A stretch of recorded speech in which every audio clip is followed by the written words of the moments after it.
What is the stock market? The stock market is a term we use to talk about a place where stocks and bonds are traded, meaning bought and sold. For many people, that is the first thing that comes to mind when investing. The goal is to buy the stock, hold it for some time, and then sell the stock for more than you paid for it.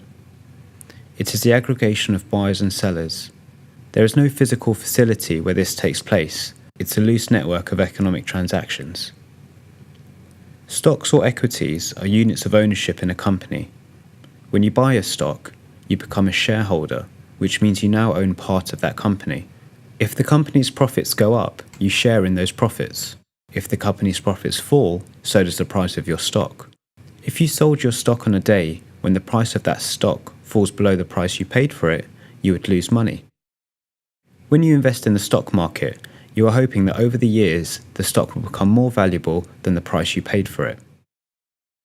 Generally speaking, companies sell stock to raise funds.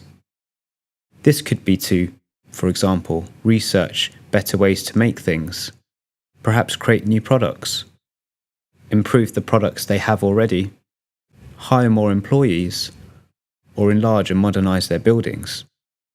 So just as the federal government sells bonds to raise money, businesses raise money by selling stock.